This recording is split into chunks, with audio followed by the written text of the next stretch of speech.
Certo, então nessa aula nós vamos falar de busca informada. Então a gente vai falar dos dois algoritmos clássicos de busca informada e alguns derivados do A-estrela. Vamos falar então de busca gulosa, Greedy Best First Search, e busca A-estrela, e depois vamos terminar falando de funções heurísticas. E a única coisa que eu quero que você se lembre da aula passada é o algoritmo de busca em grafo. Então aqui, né, eu tenho um problema, tenho um conjunto de fechados, né, dos nodos que eu já explorei, tem a fronteira, que é alguma estrutura de dados, uma fila, uma lista, ou uma fila de prioridades, ou alguma outra estrutura de dados, onde eu guardo os nodos que eu ainda não explorei, e eu vou então retirando elementos da fronteira, né, até que ela esteja vazia, no caso falhou, ou até que eu encontre um nodo na fronteira que satisfaz o teste do objetivo para extrair o plano. E o que eu faço, que varia nos algoritmos, né, é como eu removo como eu tiro elementos da fronteira. Então, se é uma fila, é o primeiro que entrou, se é uma pilha, é o último que entrou, se é uma fila de prioridades, é o que tem o menor valor, e assim por diante. Então, na aula de hoje, nós vamos falar de busca informada. E a ideia da busca informada é que nós queremos mexer em uma coisa em particular, que é a ideia dos contornos da busca. E o que quer dizer contorno da busca? Então imagine que a gente tem um estado inicial, um estado objetivo, os contornos eles representam como eu exploro o espaço de estados, né? Como eu estou explorando em relação à topologia do espaço de estados, de acordo com a minha estratégia de busca. E agora então eu quero fazer uma pequena demonstração para vocês do algoritmo de busca de custo uniforme, para vocês visualizarem essa noção de fronteira. Aqui nós temos uma demonstração da busca de custo uniforme, também conhecida como Dijkstra, onde a gente tem o estado inicial em verde e o estado objetivo em vermelho, e essa animação aqui mostra a fronteira de busca, né, e o que é induzido então são os contornos da busca, né, ao longo da busca. Então se a gente começar a busca, a gente nota que a busca de custo uniforme está explorando para todos os lados, né, em círculos concêntricos da mesma distância em relação ao ponto inicial, né, até que eventualmente esse contorno inclui o objetivo e a busca de custo uniforme encontra a solução. Então, como é que a gente vai achatar esse contorno de busca? A ideia então é usar a busca informada. Então a gente vai usar uma função de avaliação, como a gente tinha na busca de custo uniforme, mas ao invés dessa função de avaliação só considerar a distância a partir do estado inicial, a gente vai pensar da forma contrária. A gente vai pensar em quão bom, quão desejável é um estado em relação ao objetivo, e essa função, então, vai guiar a minha exploração, tal como a busca de custo uniforme, mas a gente vai usar outras informações além da distância do estado inicial. E da mesma forma que busca de custo uniforme numa fila de prioridade. E o primeiro algoritmo que a gente vai querer usar é a busca gulosa, cujo nome em português não é tão bonitinho assim, em inglês é Greedy Best First Search, que é a busca... como é que é? A busca gananciosa. E a ideia é que essa busca, então, deve achatar os contornos, né? E como a gente vai ver na demonstração, em alguns casos ela vai achatar para não olhar em nenhum estado que não seja o estado correto. Agora, vendo a mesma demonstração, só que usando a busca gulosa, Greedy Best First Search, com uma heurística bastante boa para esse domínio de busca 2D, a gente vai notar que a busca é extremamente mais eficiente, porque a gente está seguindo a estimativa da heurística direto até o nosso objetivo. Então isso torna a nossa busca muito mais eficiente com a informação da heurística. E como a gente faz para conseguir expandir o caminho sem explorar nenhum estado ou mínimo de estados fora do caminho para o nosso objetivo? O que a gente vai usar é essa função heurística. E essa função heurística, então, que vai guiar a minha busca, na busca gulosa. E essa heurística, então, vocês podem pensar como se fosse, nesse caso aqui a gente vai ver mais provavelmente, mas vocês podem pensar como se fosse um quente ou frio. Está dizendo que está quente, está quente, está quente. Então ela está estimando o quão longe vocês estão do objetivo pelo caminho ótimo para chegar lá. O cheapest path aqui. E uma das heurísticas que a gente poderia usar é uma linha reta, se a gente vai fazer uma busca num espaço 2D, entre o ponto atual e o destino. E no caso do exemplo que eu mostrei para vocês, eu estava usando a distância de Manhattan, que não é uma linha reta, mas é só considerando movimentos ortogonais. A única coisa que a gente precisa para a busca heurística funcionar é que ela me retorne zero quando eu estiver no objetivo. E de fato, né, a gente vai ter uma variação. E essa heurística não vai ser muito. Se ela só me retornar zero no objetivo e qualquer outra coisa depois, ela não vai me ajudar muito. E a gente vai ver várias classes de heurísticas. Mas antes de a gente prosseguir, eu quero ver se vocês entenderam a intuição. Né? Essa busca ela tenta expandir o nodo que está mais próximo do objetivo. E por que isso faz sentido? Né? Como no jogo de esconder um objeto e dizer está quente, está quente, está quente. E a intuição aqui é, se nós estamos próximos, então nós provavelmente vamos chegar no objetivo em breve. E daí, nesse caso, a nossa função de ordenação é justamente usar a heurística exclusivamente. E a gente vai ver aqui vários elementos dessa função, né, de ordenação que vão mudar dependendo da estratégia que a gente estava usando antes. Então, nesse caso aqui, para busca gulosa, a função de ordenação é igual a H de N. É a função heurística. Na busca de custo uniforme, a função de ordenação era G de N, que era o custo do início até o estado atual. E a gente vai ter outras heurísticas aqui, outras formas de ordenar. Então, vocês devem se lembrar do recap e da aula passada, que a gente tem o nosso algoritmo de busca em grafo. E esse algoritmo, então, a gente viu como é que ele funciona, agora vamos especializar ele para a busca gulosa. Então aqui, ao invés da nossa fronteira, né, ser qualquer coisa, ela é necessariamente uma fila de prioridade. Tá? Então a gente ainda vai fazer essa verificação se a fronteira está vazia. E agora, em vez de tirar uma estratégia, a gente está só desenfileirando da fila de prioridades. E daí que vai acontecer que todo o resto do algoritmo é similar, né? Vou testar o estado que eu acabei de tirar para ver se é o objetivo, vou adicionar ele na lista, no conjunto de fechados, né? E vou pegar as ações a partir dele que eu possa executar. Só que daí, na hora de colocar os sucessores desse estado através das ações, eu vou colocar eles na fila com um valor V de prioridade. Que nesse caso aqui eu estou usando a função heurística para computar a distância até o objetivo. E o estado inicial eu coloco com valor zero de ordenação. Tanto faz. Né?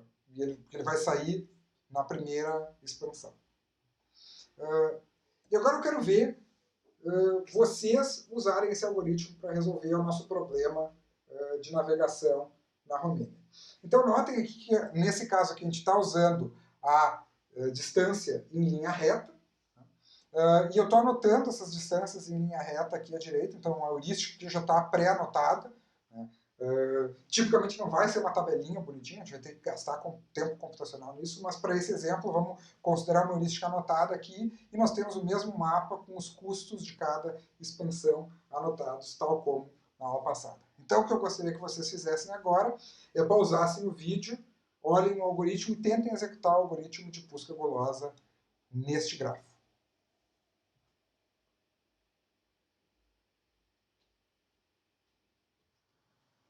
Então vamos resolver esse problema com Greedy Best First Search. Então a gente começa em Arad, né? E Arad vai entrar na fila, mesmo que de forma irrelevante, vai entrar na fila no algoritmo em 0, mas mesmo que a gente entre com 366, né, só tem Arad na fila de prioridades, então Arad vai sair, marcado como visitado, né, e vai colocar Zerind com a heurística 374, vai colocar Timisoara com a heurística 329 e vai colocar Sibyl com a heurística 253. Então a gente tem 329, 374, 253, que é o que sai colocando Oradea com a heurística 380, Fagaras com a heurística 178 e Rimnikov-Vilchea com a heurística 193. Então agora nós temos 374, 380, 329, 193, 178, que é o menor número, então Fagaras, portanto, é o primeiro a sair. Vai tentar colocar Sibyl, mas já está nos fechados, então não vai colocar, e vai colocar Bucareste com 0, porque a nossa heurística então é go away. E daí o que vai acontecer é que eu tenho 0 e um monte de outros números, obviamente, o 0 vai ser o primeiro a sair. E eu consigo então extrair o caminho que eu extraí. E a coisa que eu quero que vocês notem nesse momento é, esse caminho aqui é o ótimo. E se vocês se lembrarem da nossa busca em profundidade ou de outras buscas que não eram ótimas, até mesmo a busca em amplitude, né, esse não é o caminho ótimo, porque o custo dele é 140 mais 99 mais 211, que é 450. Então, agora que a gente viu como resolver esse problema, a gente pode ver como é que ficaria a árvore explícita disso. Né? Então, a gente começa com Arad, expande os vizinhos de Arad, né? Pela heurística vai por Sibyl, né? Que vai expandir de novo, e daí aqui, pela heurística, a gente vai ter Fagaras primeiro, que vai expandir Sibyl de novo e Bucareste. E com 0 ele vai encontrar bem rapidamente a resposta. Então, a gente conseguiu expandir esse caminho, né, de Arad a Bucareste sem expandir um único nodo desnecessário, tal como o exemplo que a gente viu na animação antes. E a questão agora é, essa busca é ótima e ela é completa? Para responder essa questão, eu quero que vocês pensem numa situação da gente indo de Iazi para Fagaras. Então vamos olhar o mapa aqui. Se estivesse indo de Iazi para Fagaras, a gente nota que a distância em linha reta do vizinho Neamt para Fagaras certamente é menor do que o vizinho Vaslui para Fagaras. Então o que vai acontecer na árvore é que se eu estiver fazendo busca em árvore, não em grafo, né, eu vou ficar indo e voltando de Neamt e Iazi, tornando essa busca não completa. Eu vou poder ficar trancado ali. E se ela não é completa, é bem possível que ela não seja ótima. E isso é o que eu quero que vocês vejam. Imaginem uma situação desse tipo, onde eu tenho um obstáculo, um anteparo, né, como esse aqui entre o estado inicial e o estado objetivo. Né? Nesse caso, só ir pela heurística eu vou estar olhando o que parece ser o melhor caminho, sempre, sem considerar o quanto eu já gastei para chegar aqui, e eventualmente vou dar um caminho extremamente longo para chegar ali. E vamos ver isso animado na nossa demonstração. E finalmente, para vocês verem a comparação, a busca à estrela, porque ela usa como informação não só a heurística de forma gulosa, mas sim também a distância percorrida, vai chegar a um ponto na fronteira que o algoritmo vai estimar que, ok, então vamos pegar um caminho que seja mais próximo do estado inicial do ponto de vista de distância percorrida, mas que a heurística diga que está mais ou menos a mesma distância, né? E daí a estimativa do custo total vai ser menor nesse ponto, usando a estrela, e ele vai, então, eventualmente escolher o caminho mais eficiente. Então, como a gente viu nessa demonstração, A busca gulosa ela é análoga à busca em profundidade, a depth first search, né? Tanto que o nome é Greedy Best First Search. Ele está seguindo cegamente um caminho só até o objetivo, seguindo simplesmente a heurística. E ele só vai parar e reconsiderar quando ele chegar em algum estado que ele não consiga avançar, quando ele chegar num beco sem saída no espaço de busca, tal como a busca em profundidade. E isso vai ter aquela característica que é que a memória, o uso de memória não vai ser tão grande, né? E vai tender a ser rápido, sacrificando a otimalidade. E para ter uma busca ótima mesmo, a gente precisa então do algoritmo A-estrela, ou A-star search. E esse é o algoritmo, sem sombra de dúvida, mais usado em termos de busca heurística e busca de caminhos, né? E ao invés de ele estimar o quanto custa para chegar num objetivo só com a distância a partir do estado inicial até o nodo atual, ou só com a distância estimada do nodo atual até o nodo objetivo, né, ele vai tentar fazer uma estimativa do caminho todo somando isso. E essa estimativa do caminho todo, então, no final, vai ser mais acurada do que somente o G de N, que é a busca, a distância até o nodo atual, que é o que o Uniform Cost Search faz, e só a heurística, que é o que o Greedy Best First Search faz. Então, isso aí vai nos permitir superar aquela limitação do Greedy Best First Search, que é quando ele está seguindo cegamente um caminho, ele considera, bom, se na estimativa completa, voltar um pouco anteriormente vai me parecer melhor. E daí, essa ideia, né, é que eu vou agora, em vez de considerar só um lado e só o outro, eu vou considerar todos. E o importante do A-estrela é que, sob certas condições da heurística, o A-estrela é completo e garantido de ser ótimo. E daí, dentro daquele framework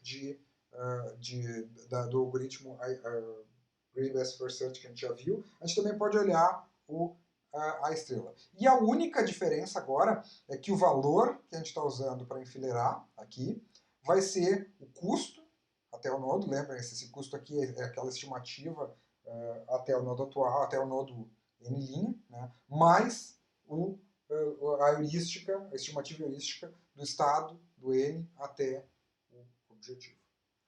Então, vamos tentar executar esse algoritmo aqui e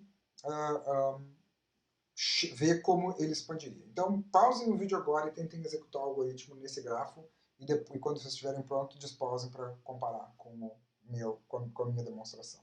Então, vamos resolver o nosso problema do mapa tradicional na Romênia com a estrela. Então, a gente começa com Arad, né, com o custo até Arad, que é 0, mais o custo da heurística, que é 366. Né? A heurística é até Bucareste. Então, isso aqui é 366. Então, 366 é o único que está na fila, vai sair. E eu vou colocar, então, Zerind, cujo custo é 75 mais a heurística em Zerind, que é 374. E isso aqui vai dar, então, 449. Vai entrar Timisoara, com o custo até Timisoara, que é 118, mais a heurística em Timisoara, que é 329. E o custo disso aí, então, vai ser 447. E, por fim, vou colocar Sibiu, com o custo 140 até ali, mais o custo da heurística em Sibiu, que é 253. E isso aqui vai dar 393. Então, 449, 393 e 447. E o primeiro a sair, então, é 393 em Sibiu. Então, eu vou colocar os vizinhos de Sibiu, né, que vão incluir hora D, né, com 140 mais 151 dá 291, mais a heurística em hora D, que é 380, e isso aqui vai dar, então, 671.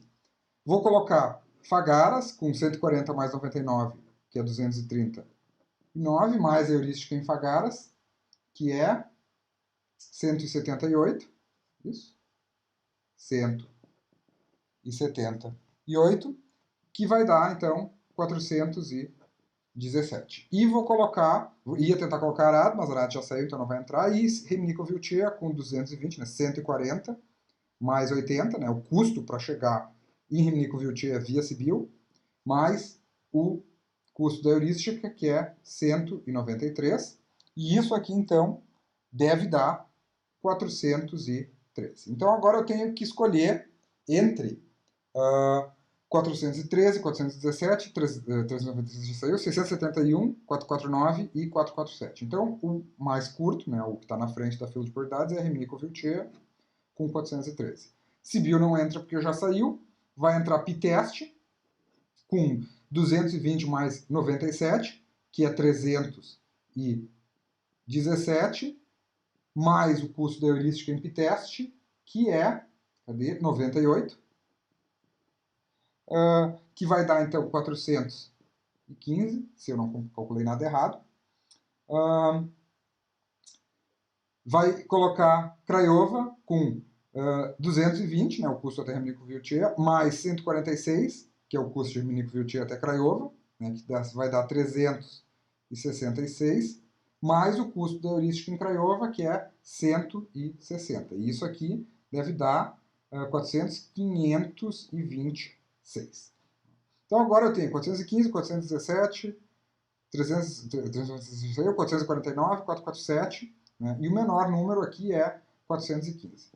Isso quer dizer que eu vou colocar, Rimnico-Vilcea não, porque já saiu, Craiova agora vai entrar novamente, né? Com o custo de 317 mais 138, que vai dar 455, mais o custo da heurística em Craiova, que é 160. E isso aqui, então, daria, né, 615. Mas notem, se a gente estiver implementando aqui a questão de não garantir que a heurística, se a gente não tiver garantia que a heurística é consistente, e eu estiver implementando de eliminar o caminho mais curto, né, o mais longo, aliás, esse nodo não entraria, por causa da otimização. E daí Piteste também vai colocar Bucareste agora com 317 mais 101, que é 418, mais a heurística que é 0, que dá 418. E nesse ponto aqui, né, eu ainda não tiro Bucareste, eu vou ter que expandir Fagaras, né, e Fagaras não vai colocar Sibiu, mas vai colocar Bucareste novamente, né, só que com o custo 450 mais 0, que é 450. Fagaras vai ser visitado. E daí eu vou ter que escolher 418 e outros números maiores que 418 quando eu tiro Bucareste. E dessa vez, sim, o caminho que eu escolho é o caminho ótimo com custo 418, Arad, Sibiu, Rimnico-Vilcea, Piteste, Bucareste. Assim que a câmera decidir focar.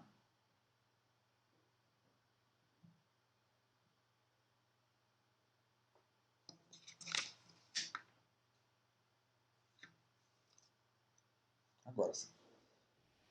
Então, essa aqui é a árvore gerada durante o algoritmo quando a gente estava buscando. Então, de Arad, a gente vai expandir Sibiu, Timisoara e Zerin. Notem, é a mesma estimativa que a gente usou durante a demonstração. De Sibiu, a gente vai expandir Arad, Fagaras, Zoradê e Rimnico-Vilcea. Aqui vai ser o primeiro a ser expandido, porque a estimativa total é menor do que todos os demais. E daí eu vou gerar Craiova, Piteste, Sibiu de novo, né? Mas daí eu vou voltar para expandir Fagaras, que tem a menor estimativa total, que vai me levar a Bucareste e Sibiu, né? E Bucareste com um caminho subóptimo, então eu vou expandir Piteste e vários outros antes, né? em vez de parar nesse ponto aqui. E aí sim eu vou expandir, depois de expandir Piteste, eu vou expandir Bucareste e obter o caminho ótimo. Então notem aqui, né, que na demonstração a gente obteve o caminho ótimo por um motivo, que é somente quando a heurística é admissível. E o que é uma heurística admissível? Uma heurística admissível é uma heurística que nunca superestima o custo real, ou seja, é uma heurística que a gente chama de otimista, porque ela sempre diz que custa menos do que o custo real, ou custa exatamente igual ou menos. E a ideia, então, é que essa heurística admissível eu consigo provar que o A estrela é ótimo.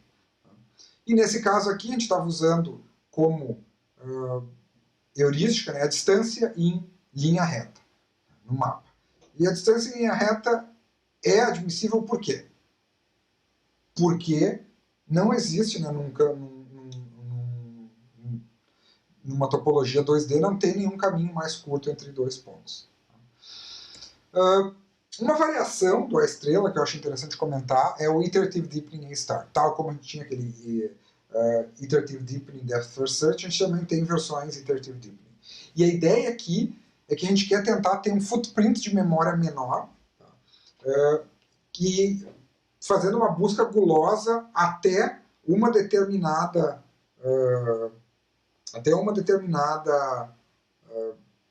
não profundidade nesse caso, mas sim um limite de estimativa do valor f, né? E o que acontece é que se eu não encontrar alguém dentro do current threshold, eu expando, né, esse threshold, esse limite, para o próximo limite, né, e eu vou computar isso durante a próxima iteração. E tal como a Iterative Deepening Depth First Search, ele tem custos e vantagens. Né? Eu vou consumir menos memória fazendo uma busca Depth First na heurística, mas eu vou repetir algumas expansões. Né? E isso daí varia com características da heurística, que não é o caso aqui.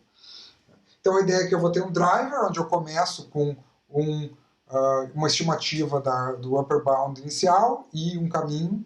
Né? E enquanto eu não tiver um caminho decidido e o meu upper bound não for infinito, infinito vai indicar que eu expandi o meu upper bound o máximo que podia, né? Eu vou atualizar o upper bound com o meu upper bound atualizado, né? Vou colocar ele infinito para depois fazer um ninho aqui dentro e vou começar a busca. E daí, se eu encontrar o objetivo, extraio o caminho, beleza, e se não, eu vou expandir os sucessores do nodo que eu acabei de expandir, né? Então vou gerar esses nodos, e vou ver se a estimativa para esse nodo que eu acabei de gerar, né, que é o custo até ele, o custo da ação que eu escolhi e a estimativa heurística, se for maior do que o upper bound, quer dizer que eu acabei de gerar um estado que está além do meu horizonte de pesquisa. Então eu não vou entrar nele, mas sim vou atualizar o meu limite com um limite igual a o custo mais o valor heurístico desse cara. Estou dizendo, bom, é possível que a solução esteja nesse custo aqui, que é o que a upper bound diz. A upper bound está dizendo qual é o máximo de custo que eu estou considerando para o caminho inteiro. E se estiver dentro da minha bound, né, eu vou pegar esse sucessor e seguir buscando ele no depth first. Né? E se por algum motivo eu chegar no teste, eu só retorno o plano. Uma outra variação do A estrela é o Weighted A* Search, que o A estrela com pesos. E a ideia então é que ao invés da gente explorar o espaço-estado simplesmente com o custo até o nodo atual e a estimativa heurística, agora eu vou pesar como eu considero a heurística com o fator W, que é um parâmetro do algoritmo. Então ele é exatamente igual ao A estrela, exceto pelo parâmetro de peso. Então a gente vai ter agora um parâmetro extra e quando eu for computar o valor de colocar na fila de prioridades, eu coloco esse parâmetro. Então esse parâmetro é um número de 0 a mais infinito, em que me diz o quanto eu vou considerar. Então, ele me permite uma interpolação entre busca de custo uniforme e busca gulosa. Então, vamos pensar um pouquinho. Se o peso é 0, como se comporta a estrela? E se o peso é 1, como a estrela com peso se comporta? E se o peso for um valor muito grande, tipo 10 na 100? Então, pausem o vídeo e pensem que algoritmos, isso aí vai regredir a que algoritmos dependendo dos valores.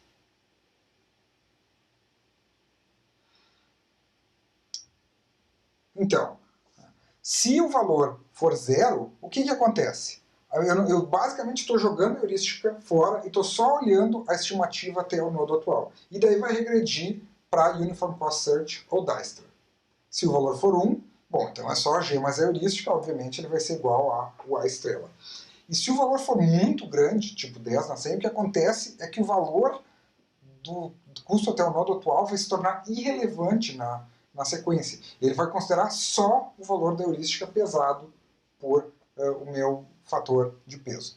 Então, é uma maneira de interpolar, e o que vai acontecer aqui é que se a minha heurística for admissível, a heurística original antes de pesar, né, o que vai acontecer é que esse W vai ser um peso que me diz esse fator de suboptimalidade, ou esse fator em termos de custo do plano resultante que eu estou disposto a pagar para aproximar um pouco o tempo do Greedy Best First Search. Né? E isso vai resultar em menos tempo de busca, porque eu estou fazendo algo parecido com o Greedy Best First Search, mas eu sei exatamente o quanto eu estou pagando em termos do custo do plano resultante para ganhar tempo. Então isso é uma interpolação, né, é um trade-off entre Greedy Best First Search e a estrela. Então até o momento, né, a gente falou bastante de heurísticas, a gente usou elas, mas o que são as heurísticas? Que características têm as heurísticas? Bom, então a primeira delas que a gente já conversou, né, é a admissibilidade da heurística. Então, a busca em árvore, né, se eu tiver uma heurística admissível, eu tenho como provar formalmente que a busca em árvore com a estrela é ótima. Então, aqui tem uma prova simples para isso. Então, vamos assumir que tem um nodo objetivo G na fronteira. Né? Então, esse G, então, entrou na fronteira com um determinado valor. E vamos assumir que o custo para solução ótima é C estrela. Então, se esse G é subóptimo, o que acontece? Bom, o custo real desse G vai ter que ser maior do que C estrela. E, portanto, o custo que eu colocar esse G que está no caminho subóptimo na fila vai ser G, o custo até ele, mais a estimativa heurística.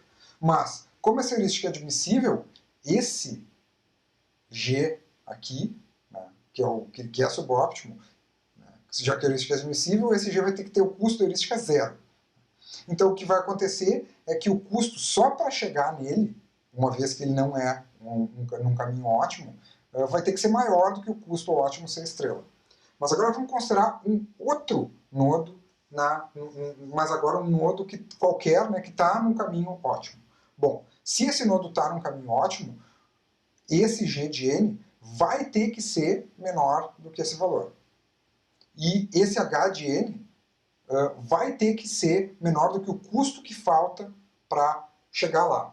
Então, a soma desses dois valores, né, vai ter que ser menor do que o custo real. Porque, bom, o custo até esse nodo ótimo, como está no caminho ótimo, ele tem que ser menos que o custo, porque ainda falta para chegar lá. E como a heurística é admissível, o custo que eu vou adicionar tem que também ser menos do que realmente falta. Então, essa somatória tem que ser menor. Bom, então, se a função para aquele nodo no caminho ótimo tem que ser menor do que o custo, e o valor da função para um nodo objetivo que não é ótimo tem que ser maior, então esse nodo ótimo tem que ser expandido antes do objetivo subóptimo. Então, eu sempre vou expandir todos os nodos no caminho, num caminho ótimo antes de poder expandir um nodo objetivo num caminho subóptimo. Então, é uma prova relativamente simples. E num grafo, eu tenho... eu preciso de mais da heurística. Ela não só precisa ser admissível, mas ela tem que ser consistente. Ou eu posso também, que se ela não for consistente, eu posso fazer um hack, que é uma maneira de evitar ter que me preocupar com a consistência da heurística, que é descartar sempre um nodo. Quando eu inserir um nodo, eu tenho que procurar outras instâncias desse nodo na fila e descartar aquele que tem o custo maior. Então, isso é para garantir que eu não vou, sem querer, tirar o nodo objetivo antes. Mas o que é uma heurística consistente? Também chamada de monotônica. Eu tenho que garantir que sempre que eu pegar dois nodos vizinhos no grafo e computar a heurística para ele, tá? Então eu vou computar a heurística do nodo e depois a heurística do nodo vizinho, essa heurística do nodo anterior, né, tem que ser menor do que a heurística no vizinho e o custo da transição até ali. Ou seja, eu tenho que sempre adicionar menos do que o custo real. E daí o que acontece é que, se a heurística é consistente, os valores nunca vão diminuir dentro do mesmo caminho. Eles vão sempre vão estar aumentando. E a heurística também vai determinar a ideia dos contornos. Né? E a ideia aqui é que, bom, os contornos nos diziam lá no início, né, que quanto melhor a minha busca, mais estreitos são os contornos, porque eu vou expandir menos nodos que não são relevantes para a minha busca. E o que vai acontecer é que quanto mais acurada a heurística for, mais estreitos vão ser esses contornos. E no limite, se eu tiver a heurística perfeita, ou seja, eu tivesse o custo certo para cada nodo, o meu contorno vai ser exatamente o caminho correto. O problema é que as heurísticas muito informadas têm um custo computacional e o custo de computar a heurística cada vez que eu gerar, se a heurística for muito cara, não vai compensar no que eu vou estar poupando em termos de informação da heurística por expandir menos nodos. Porque se demora o custo de expandir 10 mil nodos para computar a heurística, eu posso usar, por exemplo, busca em amplitude e encontrar antes. E o que vai acontecer quando a gente fizer plots das heurísticas, de heurísticas diferentes, né, heurísticas caras, eu vou precisar começar a ter problemas bem grandes para o preço da heurística se pagar, ou a partir de um determinado tamanho. Mas vamos pensar agora em heurísticas específicas aqui. Então, o sliding blocks é um problema que a gente já conhece. Né? Qual é o branching factor? Né? Qual é a profundidade média? E qual é o número total de estados? Bom, nesse caso aqui, né, o branching factor médio é 3, né? Que é, se eu pegar os branching factor 2 dos cantos, né, 4 do meio, 3 daqui, eu vou ter essa média de 3. A profundidade desse tipo de problema também, em média, é 22, então o número total de estados, em média, a ser explorados é 3 na 22. Então, esse é um dos exemplos que vai demorar bastante com uma busca não informada, ou bastante, vai ser perceptível, em termos de segundos, uma máquina rápida, e a heurística vai fazer instantâneo, não perceptível o tempo de busca. E que heurísticas eu posso fazer aqui? Que heurísticas eu poderia usar? Pausem o vídeo e pensem em alguma função heurística que eu poderia usar aqui para estimar o custo. Então a gente tem duas heurísticas mais triviais e naturais para esse tipo de problema. A primeira delas é simplesmente contar o número de quadrinhos fora do lugar. Isso aqui a gente chama de Hamming distance. e a Hamming Distance porque é uma distância em string. Eu considero que o meu estado é uma string, né, e eu estou contando o número de caracteres da string que está diferente. Então essa Hamming Distance é também a heurística que vocês podem usar quando nada mais tiver funcionando. E a outra heurística é a Manhattan Distance, que é contar a distância se eu pudesse mover, né, para os adjacentes, contar a distância do nodo até o lugar que ele deveria estar. Então, por exemplo, o 7 está aqui, devia estar aqui, então eu vou contar 1, 2 para o 7. O 2 está aqui, não tem que mover, vou contar 0 para o 7. O 4 está aqui, ele devia estar aqui, então eu vou contar 1, 2, 3 e assim por diante. Se eu somar tudo, a Manhattan Distance vai ser 14, enquanto que a Hamming Distance aqui é 6, porque eu tenho 1, 2, 3, 4, 5 e 6 blocos fora do lugar, não contando o espaço. O espaço a gente não conta, porque senão a gente vai estar contando duplamente coisas. E a minha pergunta é, essas heurísticas são admissíveis?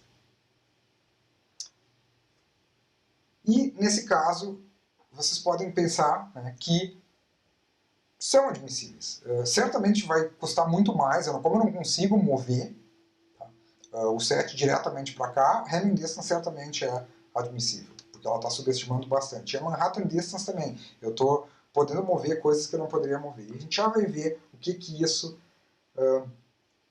vai querer dizer. E o que a gente vai ter aqui nessas duas heurísticas é a ideia também de dominação. Então a heurística H2, que é a Manhattan Distance, ela sempre custa mais do que H1. E se as duas são admissíveis, então H2 domina H1. E o que isso quer dizer é que ela é mais informativa, né, e vai significar uma maior eficiência em termos de número de nodos expandidos. Eu vou expandir menos nodos. E expandir menos nodos não necessariamente vai se tornar mais rápido, porque algumas heurísticas são caras de computar, e a gente vai ver isso quando for ver em planning, praticamente. Mas como é que a gente inventa essas heurísticas? Bom, a ideia aqui é que a gente inventa heurísticas relaxando o problema. E a relaxação do problema significa conectar mais nodos. E a gente já vai ver o que isso quer dizer. Mas primeiro, o que eu posso dizer com relaxação? Se eu tivesse um conjunto de regras dizendo por que eu posso mover, em que condições eu movo um quadrado A para o lugar B. Bom, as regras, né, desse jogo diriam, bom, eu vou fazer um if, né, vendo se A está horizontal ou verticalmente adjacente a B, então isso tem que ser verdade, né? Então se eu quiser mover esse nodo para cá, né, eles têm que ser adjacentes, eu não posso mover dentro desse jogo esse nodo para cá, porque eles não são adjacentes. Né? E o lugar para onde eu tenho que eu estou movendo o que está em A tem que ser o branco. Então, nas regras originais eu não posso mover esse para esse, porque esse aqui não está branco, mas eu posso mover esse para cá, porque aqui está o branco, está o vazio. Então, eu posso gerar uma versão relaxada do problema, removendo uma ou ambas as condições. Se eu remover só a segunda condição, então eu relaxei um pouquinho, eu tenho a Manhattan Distance. Eu posso mover qualquer um que seja adjacente, né? Eu relaxei um pouco. Se eu relaxar total, eu relaxei mais, né? Eu tirar todas as condições, então eu tenho a Hamming Distance, que é mais relaxada.